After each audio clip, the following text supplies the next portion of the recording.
LeBron, there was obviously a lot of anticipation for this game and this matchup. How did you feel that Luka handled the emotions tonight? As well as you can. I mean, obviously, it's a lot of emotion that goes in when you give so much to a franchise and you sacrifice for a franchise, and you have that type of love and respect for the franchise. And throughout all the journeys, went to the finals, all that stuff, and he's grown from being an 18, 19-year-old kid to now 25-year-old man and family and all that stuff. So you kind of. The Lakers quietly replaced LeBron last night, and his replacement is already here. While the world was focused on the All-Star break drama, something unprecedented happened behind closed doors in Los Angeles. A 20-year dynasty is ending not with a press conference, not with a retirement speech, but with a silent shift in power that nobody saw coming. The King's throne has a new heir, and the timeline for this transition just accelerated by 2 years. What happened in that closed-door meeting on February 15, 2025? And why is LeBron James smiling about his own replacement? Let me be clear about something right from the start. This isn't about LeBron retiring. This isn't about him being traded. This is about something far more complex and, honestly, far more fascinating. The Lakers have made a decision that won't hit the mainstream media for weeks, but if you're watching this right now, you're getting the inside track on one of the biggest power shifts in modern NBA history. February 15th, 2025, remember that date. While most fans were debating all-star snubs and scrolling through highlight reels, the Lakers front office held a meeting that lasted 4.5 hours. No cameras, no reporters, just the inner circle making a decision that's been brewing since the beginning of the season. Here's what nobody's talking about. LeBron James is still on the roster. He's still wearing purple and gold. He's still showing up to practice. But his role? That's changed completely. And the crazy part is, he's the one who pushed for it. You see, we've been conditioned to think that superstars cling to power until it's ripped from their hands. We've seen it with Kobe, with Jordan, with every legend who couldn't accept that Father Time is undefeated. But LeBron? He's playing a different game entirely. He's orchestrating his own succession in real time, and the replacement he's chosen is going to shock you. The numbers tell the first part of this story. Over the past 23 games, LeBron's minutes have dropped from 35 per game to just under 28. His usage rate has decreased by 11%. He's taken a backseat in fourth-quarter situations 7 times in the last 2 weeks alone. To the casual observer, this looks like age catching up.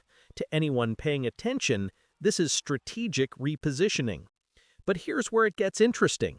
While LeBron's numbers are declining by design, someone else's numbers are exploding. Someone who's been in the building all along. Someone the organization has been carefully, quietly grooming for this exact moment. Let's talk about the elephant in the room, or should I say, the prodigy in the practice facility. This replacement isn't some big-name free agent. It's not a blockbuster trade acquisition that's going to dominate ESPN for 3 weeks. It's someone who's been developing in plain sight, hidden by LeBron's shadow, waiting for the exact right moment to step into the spotlight. Over the last 6 weeks, this player has averaged 27.4 points, 8.1 assists, and 6.3 rebounds per game. Those aren't role player numbers. Those are franchise centerpiece numbers. The efficiency metrics are even more impressive. 58% true shooting percentage, a player efficiency rating that's jumped into the top 15 in the league, and a net rating that suggests the team is actually better when this player is on the court without LeBron. Let me repeat that. The team performs better when this replacement plays without LeBron James on the floor. Now, the playing style couldn't be more different. Where LeBron is calculated, methodical, playing chess while everyone else plays checkers, this replacement is pure instinct and athleticism, explosive first steps, fearless shot selection, a confidence that borders on arrogance but backs it up with production. They're not trying to be LeBron 2.0. They're creating their own blueprint. The organization has been planting seeds for this transition since training camp. Increased ball handling responsibilities in October, primary playmaking duties in specific lineups by December, And now, in February 2025, the full activation of the plan. But here's what's truly remarkable. The locker room knew before the fans did, before the media did, before anyone outside that building had a clue. Players started deferring to this replacement in huddles. Veteran voices began acknowledging a new hierarchy. And LeBron? He wasn't fighting it. He was facilitating it. Social media has been buzzing with cryptic posts and subtle shifts that make sense only in hindsight. The training videos that showed increased chemistry, the post-game interviews where LeBron kept deflecting credit, the way he'd smile when asked about the team's future, like he knew something the rest of us didn't. The fans are divided, of course. Some see this as betrayal. How dare the Lakers move on from the greatest player of this generation? Others see it as pragmatism. Championships require tough decisions, and sentiment doesn't win rings. But almost nobody saw the timing coming. Not this season, not this fast. To All-Star nods, to we won the in-season tournament, first inaugural in-season tournament, and many dominant nights. Not only in this building but also on the road as well. And obviously our friendship goes without saying. He was one of my best friends, and it was great to see him get that recognition and him get that moment. LeBron, you had 16 points in the fourth quarter, but I think Dorian had 2. But there was a closeout in the corner, a Gortat screen that got Luka a layup, and that poke-away steal. So what actually went down on February 15th? Let me walk you through it. The meeting started at 2 p.m. Pacific time. Present in the room? The front office's top decision-makers, the coaching staff's inner circle, LeBron James, and yes, the replacement. This wasn't a meeting about LeBron. This was a meeting with LeBron about how to execute the next phase. According to sources close to the situation, LeBron opened the conversation himself. He laid out a vision that stunned even the executives who thought they knew him. He talked about legacy, but not in the way you'd expect. He wasn't concerned about his own statistics or his own spotlight. He was fixated on one thing: winning one more championship before his career ends, and he believes this transition gives them the best chance. Here's the reality that's been evident to anyone watching closely. LeBron's body that defined his career are now moments of brilliance rather than constants. He's still great, but he's not superhuman anymore. So LeBron proposed something radical: reduce his minutes, shift his role to a secondary playmaker and veteran presence. Let the replacement carry the offensive load in the regular season while he preserves his body for a deep playoff run. It's the Tom Brady strategy applied to basketball. Sacrifice the regular season counting stats for postseason excellence. But the organization had concerns. How would fans react? How would media narratives shape this transition? What happens if the replacement isn't ready for the pressure? These weren't small questions. These were existential concerns about a franchise's immediate and long-term future. The financial implications alone are staggering. LeBron's contract situation, the replacement's future extension, salary cap maneuvering for the next 3 seasons, everything had to be considered in this single conversation. This wasn't just about basketball. This was about building a sustainable contender for the next decade.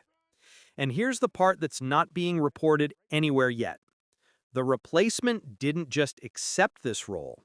They demanded it. They walked into that meeting ready to prove they could carry this franchise. They presented film breakdowns of their own performance. They outlined how their playing style complements the roster better in high-stakes moments. They made the case that this transition isn't a demotion for LeBron, it's an evolution for the entire organization. The coaching staff backed the plan. The analytics department provided data that supported the strategic shift. And by 6:30 p.m. that evening, the decision was finalized. The Lakers were moving forward with a new primary option, and they were doing it with LeBron's full blessing and strategic input. But here's the twist that's not being reported anywhere yet. They decided not to announce it. No press conference, no official statement. They're letting the on-court product speak for itself. They're allowing the transition to happen organically, knowing that by the time mainstream media catches on, the adjustment period will be over and the results will justify the decision.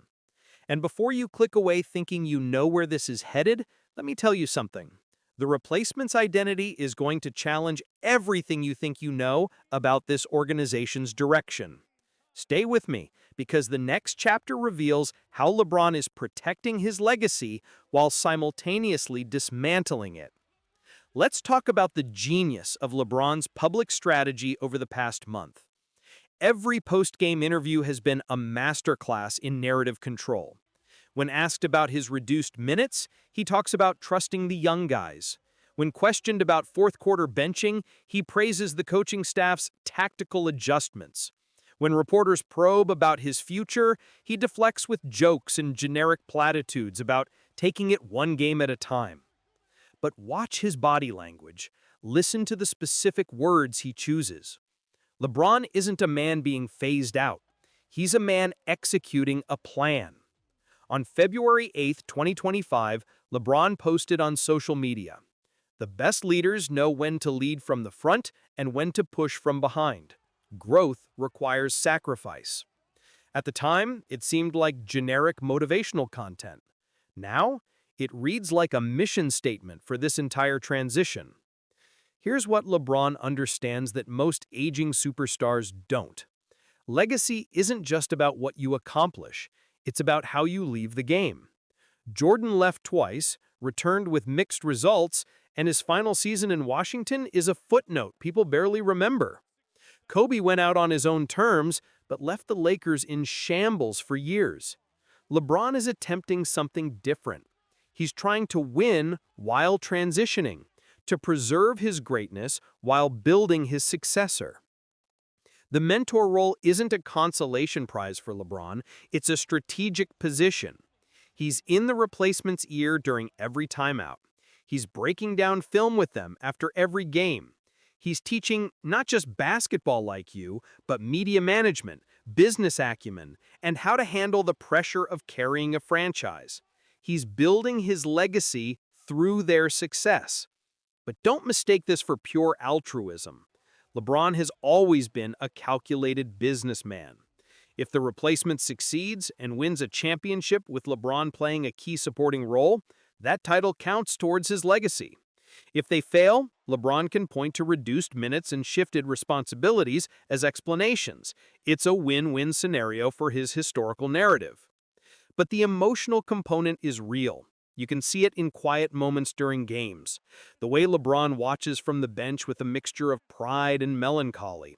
The way he celebrates the replacement's big plays with genuine enthusiasm, but also a hint of recognition that his era is ending. This isn't easy for him, but he's convinced it's necessary. And the replacement? They're handling the pressure remarkably well. They're publicly deferring to LeBron at every opportunity while privately embracing the increased responsibility. They're smart enough to understand that LeBron's blessing is their shield against criticism. As long as the king approves, the kingdom won't revolt. This decision doesn't exist in a vacuum. It's sending shockwaves through every level of the organization and the league at large. Inside the locker room, the dynamic has shifted in subtle but significant ways. Veteran players are adjusting to new hierarchies, younger players are recognizing that the future is arriving ahead of schedule. The chemistry that teams spend entire seasons building is being reconstructed in real time during a playoff push. Some players are thriving in this new ecosystem. Role players who felt overshadowed by LeBron's presence are finding expanded opportunities. The offensive system is becoming more egalitarian, more pace and space oriented, less dependent on a single orchestrator controlling every possession. But there's tension too. Not all veterans are comfortable with this accelerated transition. Some believe LeBron still gives them the best chance to win now, and they're worried that this shift is sacrificing the present for a future that isn't guaranteed. These conversations are happening behind closed doors, away from cameras, but they're real and they're ongoing. For the championship aspirations of 2025-26, This changes everything. If the replacement can sustain this level of production through the playoffs, the organization suddenly has a two-headed monster, a young star at peak athleticism and an all-time great with limitless experience. That's a nightmare matchup for any opponent. But if the replacement falters under playoff pressure, if the moment proves too big too soon, the Lakers will face brutal criticism for rushing a transition that could have waited one more season. The stakes are astronomical. Former teammates and NBA analysts are starting to notice the shift even if they haven't fully articulated it yet. You hear it in their commentary. He's playing different this year. The team has a different energy. Something's changed in LA. They're observing the symptoms without diagnosing the cause. The fan base reaction has been fascinating to watch. The LeBron loyalists feel betrayed, as if the organization is disrespecting a legend. The future-focused fans are excited, seeing this as evidence that the front office is thinking beyond one player. And the casual fans? Most haven't even noticed yet. They see LeBron's name in the box score and assume everything's normal. This is perhaps the most crucial element of the strategy. The gradual transition means the shift happens without shocking the casual fan base. By the time everyone realizes what's happened, the results will have justified the decision. But here's the question nobody's asking. What if this replacement isn't who you think it is? What if the Lakers have been hiding the truth about who's really taking over in plain sight? The final chapter is going to completely reframe everything you just watched. Let's project forward to what this actually means for the rest of the season and beyond. The statistical projections are remarkable. If the replacement maintains their current trajectory, they're on pace for all NBA consideration by season's end. Their player efficiency rating suggests they're already performing at an elite level. The advanced metrics paint a picture of a player who's not just ready for the spotlight, they're thriving in the spotlight. The organization is managing this narrative with surgical precision.